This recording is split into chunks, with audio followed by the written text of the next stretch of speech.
呢一集係廣州代表隊落香港嘅合集，跟住我言少帶你哋去啲陀地小店，順便介紹一下買調味料同埋使用嘅心得。我哋內政叫我根本食嘅，食過飛牛皮，一講健康我就飄離，白飯山碗唔見得貴。咁我哋出發之前嚟呢度食個早餐，嚟到呢一度梗係點佢牛腩粉同埋牛筋粉啦。一個好懷舊味道嘅。呢一度嘅牛筋啊，保留有口感之餘呢，我用嘴唇嘟入去。最緊要就係試下呢間嘢嘅辣椒醬啦。食完個早餐之後，咁我哋廣州代表隊就出發落香港。我係拎起嚿牛肉夾底下啲薯條俾你咋，幫我揸住個牛肉先，俾下面啲薯條俾佢。我哋喺屯門間酒店求其食啲豉油西餐之後，跟住就嚟呢一度 shopping。嚟到呢一度就見到好多琳琅滿目，我哋喺廣州買都買唔到嘅即食麵，真係五花八門。我哋揀啲翻去食下先。呢一包多種魚類同埋香菇做出嚟嘅天然調味粉，一袋對500ml水煮1分鐘就成為高湯，買一袋翻去宵夜煮麵都正。呢一個係日本九州特色調味料，柚子胡椒啊，通常都係啲高級日料店咧攞嚟係做刺身提鮮嘅。呢一款係日式麻婆豆腐，係當年嘅川菜大師陳建文先生帶到日本風靡全球嘅食物。呢一支甜味嘅果肉燒汁，我決定買一支翻去，佢用嚟烤肉或者係燒我哋嘅台山金蠔都應該非常之好食。呢一支係啲高檔日料店用嚟生食啲日本蛋專用嘅一隻豉油，買唔起，睇下算啦。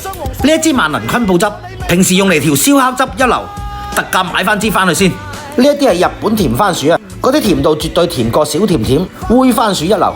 日本 A5 級和牛，部位屬於肉眼，今日特價為到100蚊100g，價錢都還 OK。呢塊 A5 嘅西冷價錢都差唔多。200零蚊支實 K 大吟釀，係日本清酒嚟講最高等級嘅，唔係所有清酒都可以叫大吟釀。佢要求拋光咗啲米，啲米心剩翻流傳率50%以下，先至可以打上大吟釀嘅標籤。嚟飲杯，飲佢。試完之後，事頭婆中意呢一隻味，我決定買翻支翻去同佢玩 one two。呢啲加拿大膽喺國內根本做唔到呢啲價，抵啊！買咗一大堆嘢先至埋單400零蚊，翻到去廣州又可以做多幾道餸俾大家睇啦。然之後行下街市，我哋見到間蛋店，香港啲雞蛋店真係琳琅滿目，而且價錢都非常之合理，喺廣州真係冇咁齊全喎。跟住去到呢間超過半個世紀嘅醬園，你想唔想買啲辣椒醬啊？攞你命啱先。會唔會好辣嗰種啊？你辣得嚟有香味。雙黃山丘靚嘅係雙黃山丘啊，頭抽係差一度，好多人都唔知，所以頭抽貴啲，唔係頭抽平啲。咁支翻落去，整啲細細啲。豉油結晶睇下，半鹽。咁盤鹽攞嚟煲湯或者係燜嘢，係可以提升佢嘅風味同埋鮮味。阿姐姐話咧，最靚嘅魚露咧就係60度嘅，有度數分即係㗎嚇。 60度嘅天咩？呢個越南魚露。呢個越南最靚，比較鮮味，冇咁鹹，係啦。 OK 啦，咪整支玩下先。咁我哋買完啲中式調味料之後，咁梗係幫襯啲周街都可以見到嘅特產涼茶、野國菜，你哋飲過未啊？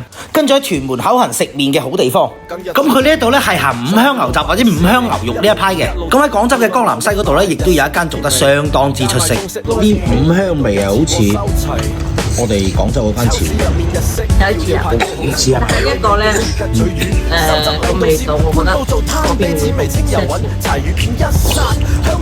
一杯已經淋啦，根本就無謂搏兩嘅。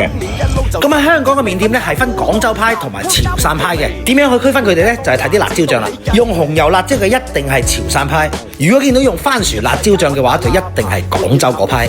品唔同會有好五熟嘅喎，佢自己做嘅嘛。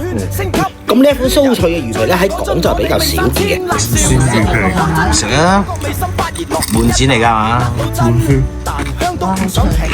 咁我哋嚟到呢一間朋友推介喺屯門 V City 嘅壽司店，佢呢一度主打食材每一日新鮮供港，而且入到去本地人真係人山人海，好多錢落袋，人均港紙200零蚊，真係食到你初肚。同等價錢喺廣州嚟食嘅話，可能會有少少差距。呢一位嚟自佛山唏噓嘅燒烤佬，成日肚餓嘅寶寶，好食都唔使咁心急㗎。3個人食咗700零蚊，真係好食又管飽。最後我哋嚟到呢一度食香港頂級嘅潮汕菜，順便嚟見我偶像